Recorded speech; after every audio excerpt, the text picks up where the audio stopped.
Good evening.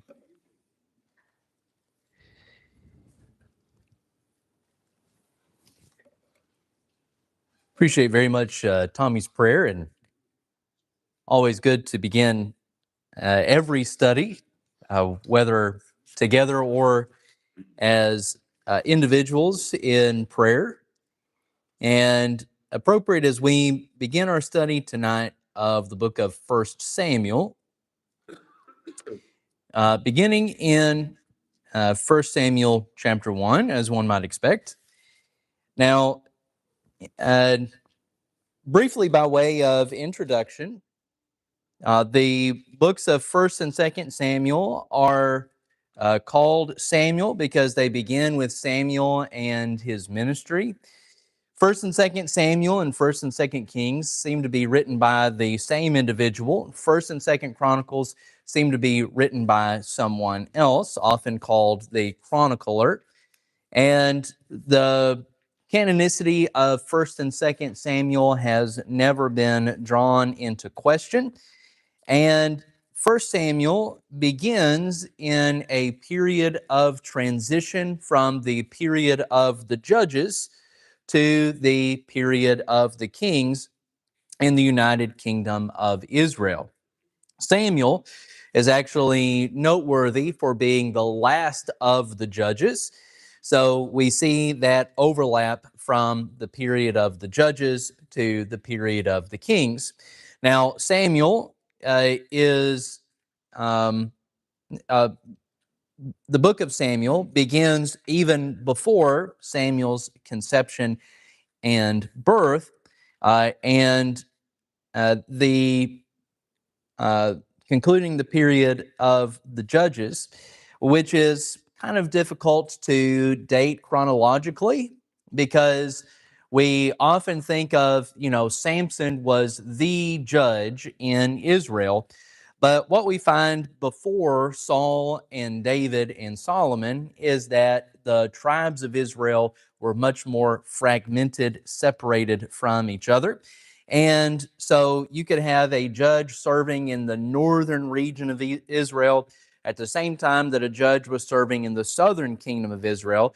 There was not a clear succession of judges, but this period was known by the commonly repeated phrase in the book of Judges, and every man did what was right in his own eyes. Very often we look back on that in a somewhat negative light, but I don't think that is so much the case. And we'll look at that a little bit more whenever we get to Samuel's warnings to Israel of the king that they have requested. All right. Any other questions, anything anyone has by way of introduction before we begin in 1 Samuel chapter 1 and verse 1? All right. So there was a man from Ramathaim Zophim in the hill country of Ephraim. His name was Elkanah, son of Jehoram, son of Elihu, son of Tohu, son of Zuph, an Ephraimite. He had two wives, the first named Hannah, and the second Peninnah. Peninnah had children, but Hannah was childless. This man would go up from his town every year to worship and to sacrifice to the Lord of armies at Shiloh, where Eli's two sons, Hophni and Phinehas, were the Lord's priests. Now, Eli, we're going to go on to find out, is high priest in Israel, but we're seeing right at the outset that Elkanah, the father of Samuel, is practicing polygamy. Any guesses how many successful polygamous marriages we see in the Old Testament? I'll give you a hint, it's less than one, right? Never do we see of anyone having multiple wives and it leading to a conducive, productive home life. Almost always, this dual marriage is accompanied with jealousy and infighting. Of course, the plural marriages of Hebrew tradition begins with Abram. Whenever Sarah is unable to conceive a son, she gives him Haggai. Isaac is the only of the patriarchs to have not practiced polygamous marriage. And Jacob, of course, had two wives, Rachel and Leah, who in turn gave him their handmaids when they were unable to have children as well. But we see much of the same thing is going to happen here, and we have the stage being set for where the jealousy comes from. That is, that Hannah is unable to have children while Peninnah has children. And this is going to be a cause of strife and jealousy between Hannah and Peninnah.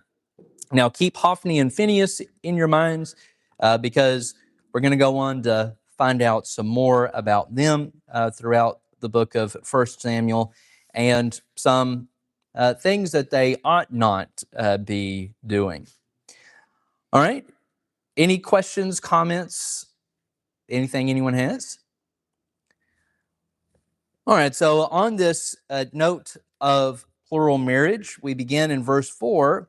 Whenever Elkanah offered a sacrifice, he always gave portions of the meat to his wife Peninnah and to each of her sons and daughters, but he gave a double portion to Hannah, for he loved her, even though the Lord had kept her from conceiving. Now, this is something that also goes back to the period of Abraham, that some important, noteworthy conception and birth comes from a woman that is previously unable to conceive. With Sarah, with Rebecca, with Rachel, here with Hannah, also with Samson's mother, Manoah's wife. And we see that the rivalry that's present between Hannah and Peninnah is most likely aggravated by Elkanah's blatant favoritism being shown between his two wives. All right, so that's what we read in verse 6. Her rival would taunt her severely just to provoke her because the Lord had kept Hannah from conceiving. And this tells us that this is not a natural circumstance that God is going to alleviate, but the text tells us that the Lord has kept her from conceiving. Already we have two different descriptions of God in just these few short verses already in the book of 1 Samuel. The covenant name of God, Yahweh, being used here in verse 6, and the reference to him as the Lord of hosts or the Lord of armies renders the Christian Standard Bible in verse 3. All right, so this rivalry, this taunting persists year after year. When she went up to the Lord's house, her rival taunted her in this way. Hannah would weep and would not eat. Hannah, why are you crying? Her husband Elkanah would ask, why won't you eat? Why are you troubled?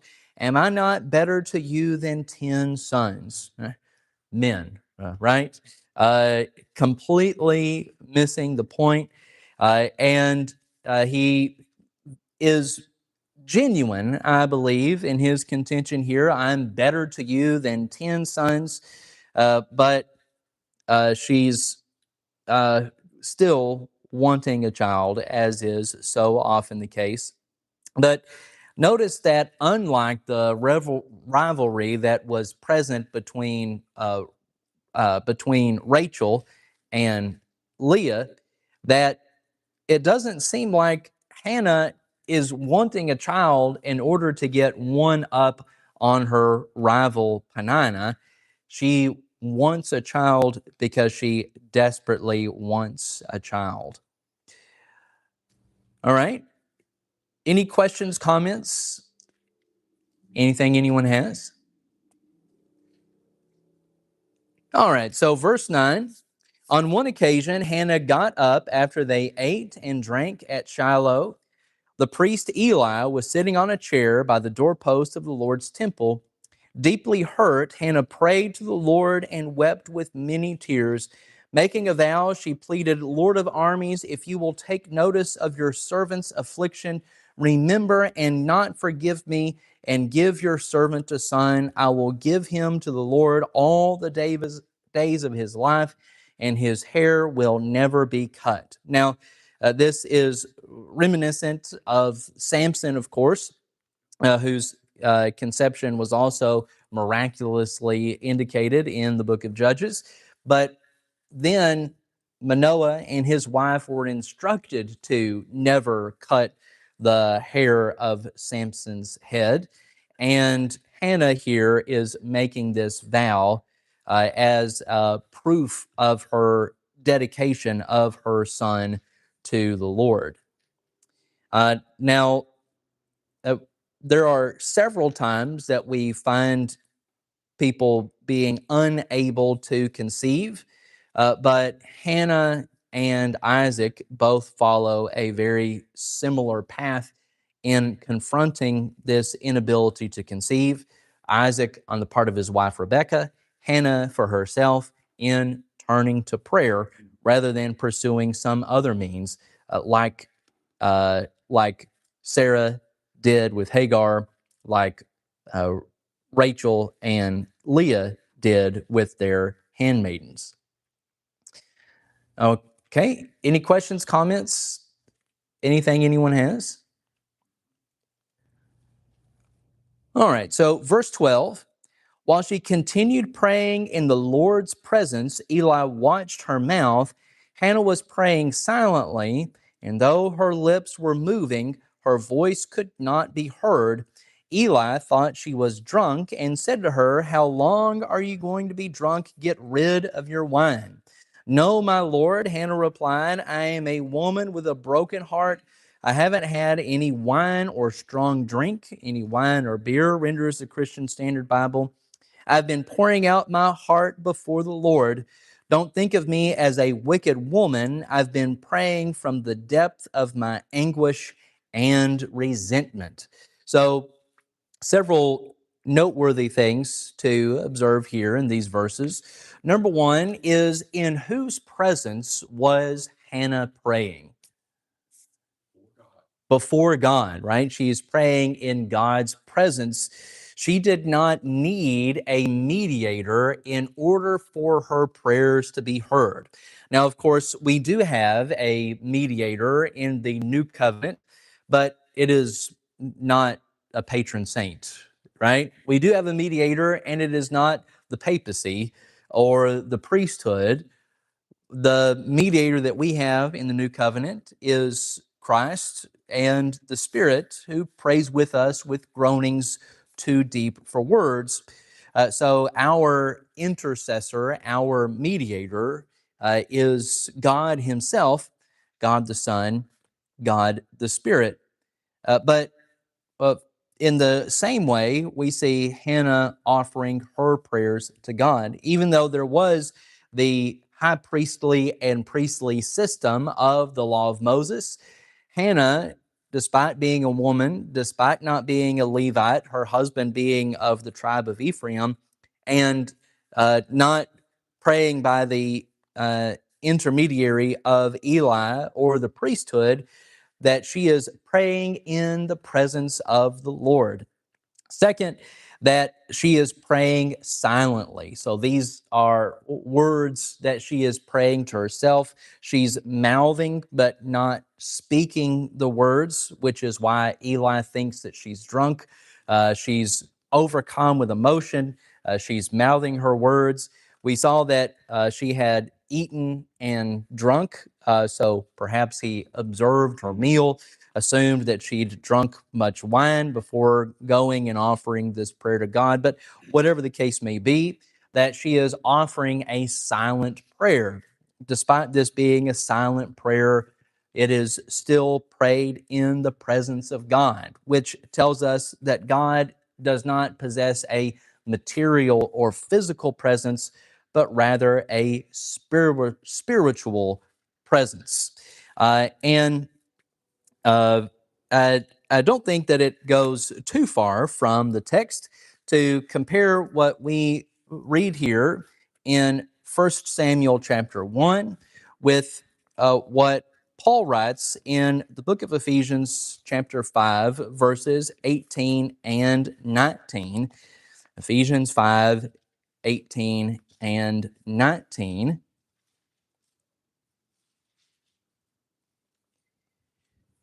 We know Ephesians 5:19. Don't usually like Ephesians 5:18 as much, uh, even though 5:19 is the rest of the sentence that begins in 5:18. In 5:18, Paul says, "Don't get drunk with wine, which is dissipation or which leads to reckless living, but be filled by the Spirit, speaking to one another in psalms, hymns, and spiritual songs, singing and making melody with your heart to the Lord." So, what is the opposite of drunkenness that Paul identifies here in Ephesians 5:18 and 19?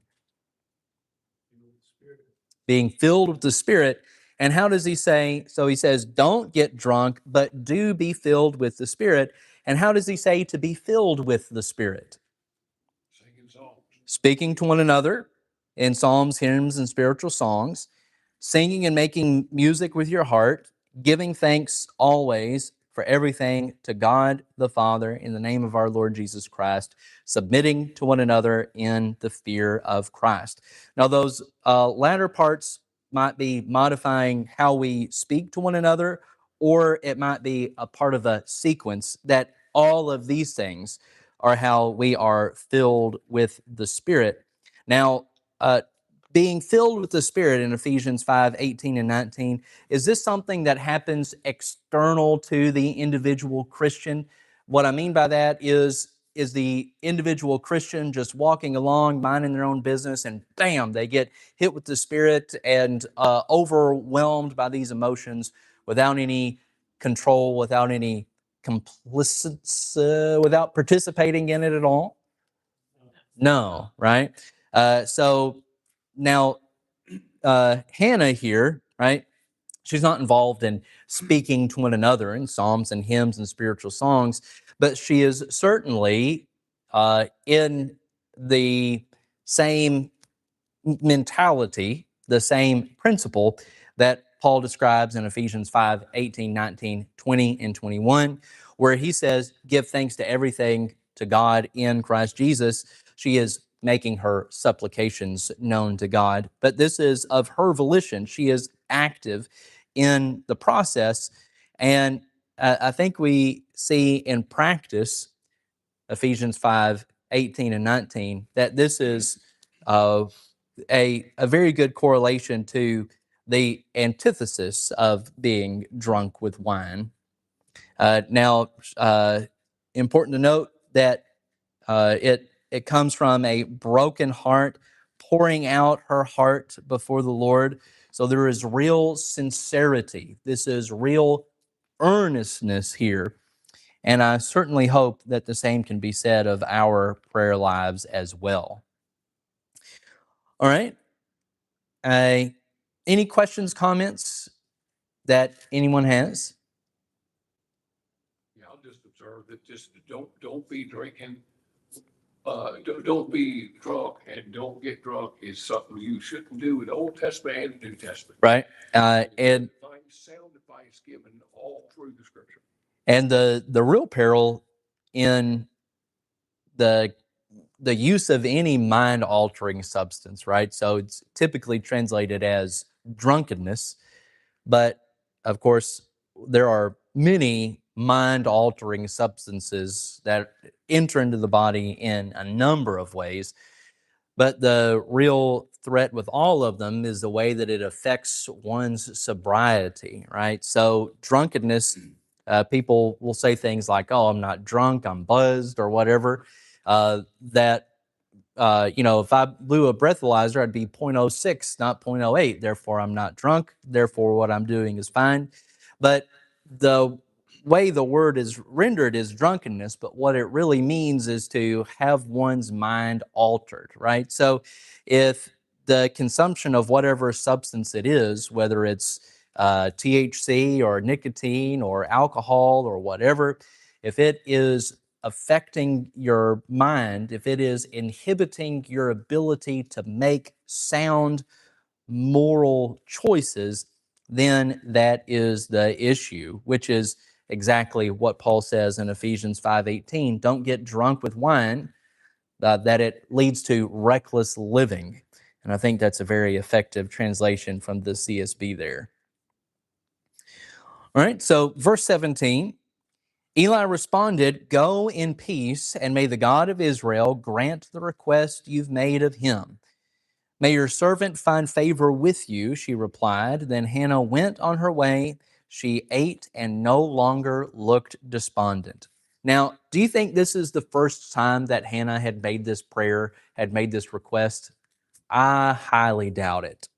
But she is no longer looking down. Her disposition is no longer lowered, and uh, is her load is lessened. Now, she has no way of knowing what we know in chapter 1 and verse 19, but she has entrusted these things to God, and this is what it really means in James 4, when James says to say, if the Lord wills, we'll go and do this or that. I, being a good Southern gentleman, throw Lord willing on the end of just about any future plan I'm making.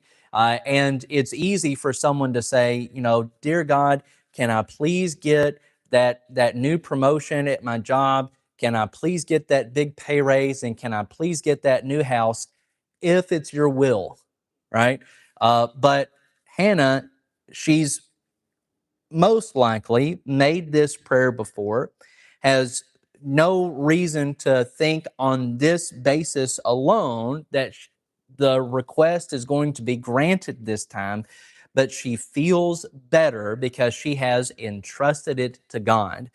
And again, we should practice the same in our prayer lives, that even if we, right, in 1 John 5, John says that the confidence that we have before him is that we'll have anything we ask according to his will. So if we ask for something and it is realized, then that means that what we wanted was what? God's will, right? Consistent with his will. So is that a good thing or a bad thing? A good thing, right? But then if what we ask for is not materialized, does not come to fruition, then that means that that was what? God's will, which is a good thing or a bad thing? Good thing, right? So we can ask for things, become so despondent when it doesn't happen, without having the mindset that Hannah does, that, well, this is what God's will is, and find solace and comfort in that. Hannah was uh, pouring out her heart and her resentment. Think about what it means to pray from the depth of your resentment. Are you Is it okay to be angry and frustrated when you're talking to God? Yeah. And he Peter says, cast your cares and your anxieties on him. Is he going to come and take those cares and anxieties away from us? The word is ballo, right? Throw. If I had a ball, this is how we learned it in Greek 1. Ball, you throw a ball, ballo, cast, right? If I had a ball and I was throwing it to Tim, that's the word that Peter uses, right? Not just to lay them down at God's feet, right? Because that's what we say. But he says, cast, throw your anxieties on him. And her frustration, her resentment, her anguish, she pours those things out before God. And without anything in her life changing, she already feels better. And when you appreciate that, it makes the events that follow hit even harder. Yes, ma'am.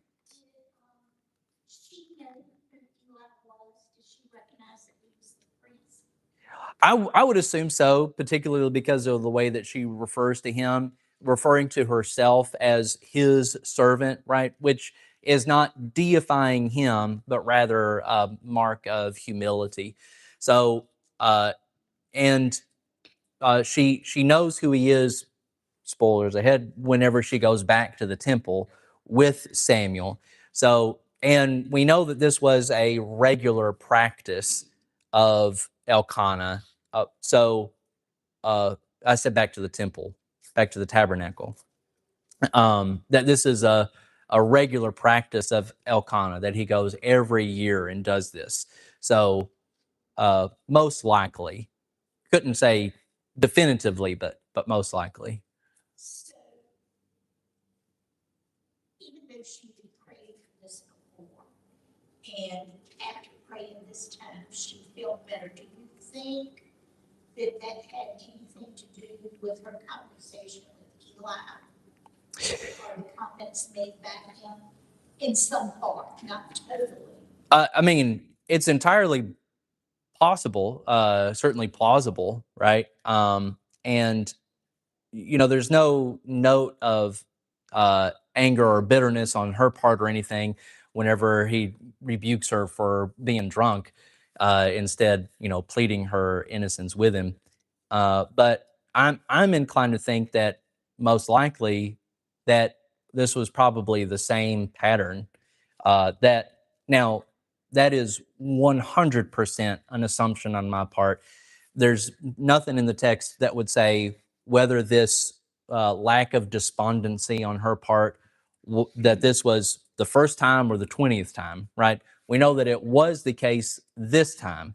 So it's conjecture to go back and apply it to whenever presumably she would have prayed before. But I'm inclined to think that this was a reflection of her genuineness in her prayer, which probably certainly the conversation with Eli didn't hurt, right? And uh, we see her have two conversations here. One she feels better after, one she doesn't. She doesn't feel better whenever her husband says, "Why are you so sad? Feel better," and there's a whole application to be made there, right? As we find people all the time today that are affected by things. You don't know what you don't know about somebody and what somebody's going through. And you have absolutely no idea when someone is saddled with depression or anxiety or anguish and resentment that Hannah names here, what the cause for that is, and how unhelpful it can be to say, well, why are you feeling down? Desiree has a cousin whose son was run over and killed at his third birthday party, and uh, and she was obviously upset, right? And someone said to her, you've got two other kids to be happy about, rebuking her over the loss of a child. And don't ever be that person, right? I think that they were genuine in what they were saying. They were trying to comfort her, but failed miserably. I think that Elkanah was trying to comfort her when he said, "Aren't I better to you than 10 sons?" The way he probably played that conversation out in his head was her saying, "Yeah, you are," right? But that's not what happens, right? She goes to God in prayer and resentment. And Eli, he he doesn't try to comfort her, right? He echoes what she said. May the God of Israel grant the request you've made of him. So don't try and fix people's problems with words. Use your presence, and be sure to echo and pass their concerns on to God as well. Okay, very, very good question, Mike. I guess the priests, Eli, Samuel later, no, did function also as prophets to some degree.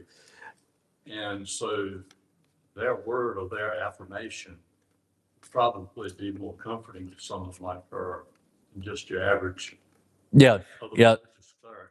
yeah, or whatever random person. And that is the case. And there's an indication later, right, in 1 Samuel 3, that Eli recognizes what it's like for Samuel when God is talking to him, but we don't ever have an account of Eli being addressed in the same way as Samuel in the book of Samuel. Now, is that because he'd been cut off in 1 Samuel 2, or for some other reason?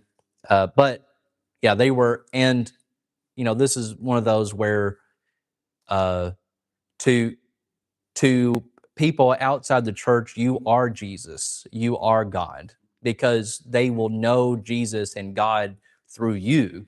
So make sure you act accordingly. Did you have your hand up, Mary, or? I just wanted to get a little verification for this part. So he's, when she's praying so fervently and he's thinking that she's drunk. Mm-hmm. The practice of the day, would he have expected her or anybody like to come to him to pray on their behalf? And that's, I see the way that she's mumbling. Uh-huh. But was it also just the mumbling, or was it because why isn't she coming to me? Because weren't they the middleman? So the priests and the Levites were intermediaries for the sacrifices. So whenever there was a sacrifice that was being rendered, and we also see, right, the meat from the sacrifice in verse 4 being distributed between the sons and daughters and wives. There were many different kinds of sacrifices in the law of Moses. We're most familiar with the burnt offering, where the entire offering was consumed, but that was just one kind of offering. There were also drink offerings, wave offerings, grain offerings. And so whenever one of those sacrifices was being made, that was through the priest in the priestly system.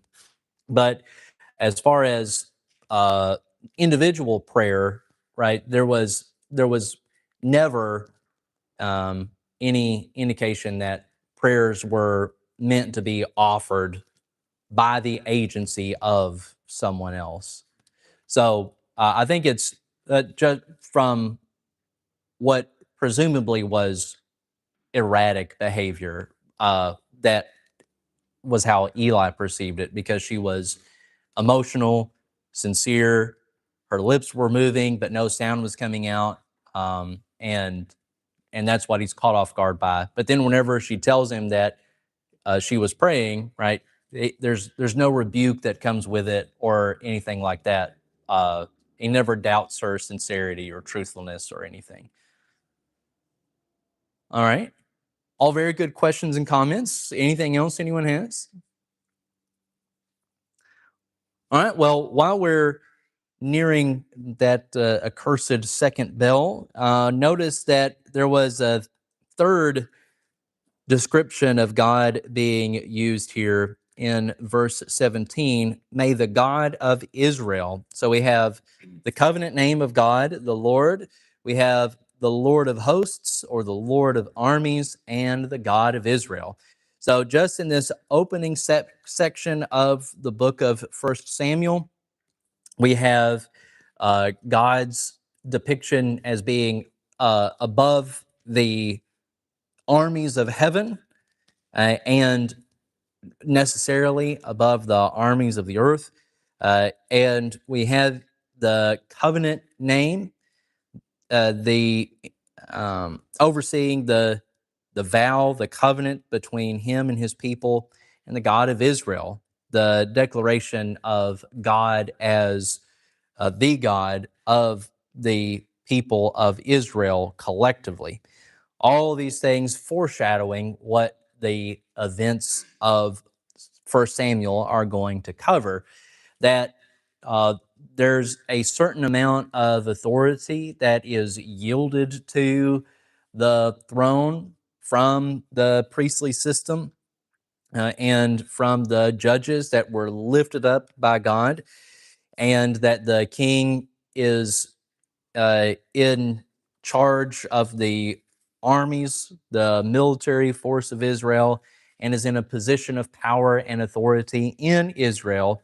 But even with Saul, David, Solomon sitting on the throne of Israel, who still ultimately occupies each of those positions, each of those roles? God, right? And so even before Samuel is conceived, all those things are being laid out for us. All right, so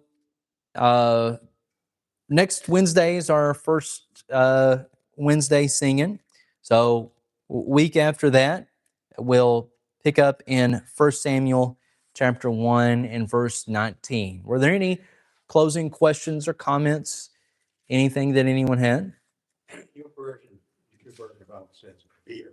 Uh-huh. I've heard that. Right. Yeah, strong drink is the way it's usually rendered. Like, same kind of beer you think of today? More or less. It would be so wine is fruit, strong drink is grain. So they render it as beer because that's so uh if somebody today says strong drink, they're probably thinking spirits, like vodka or whiskey or something like that. But what it means an alcohol from grain, like beer. That's the first time I heard some stuff. Yeah. Well, it's one of those things where it's translated a certain way because that's the way it's been translated, not necessarily because that's the best way to render it. So, but the end result is the same, right? Just takes a little more of it. All right. Anything else in closing anyone had? All right. Well, 2 weeks from now, we'll be in 1 Samuel chapter 1 and verse 19.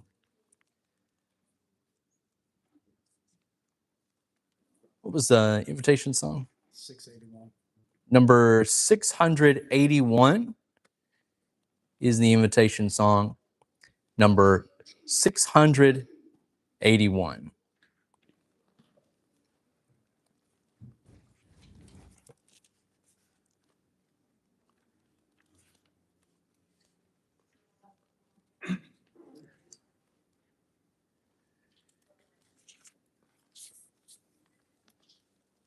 There's an expression that there's only one chance to make a good first impression.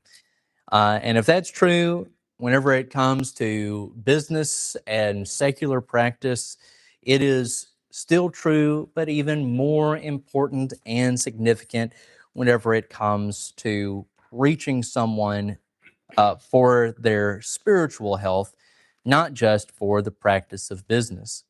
In 2 Corinthians 5:20, Paul says, "We are ambassadors for Christ. Since God is making his appeal through us, we plead on Christ's behalf."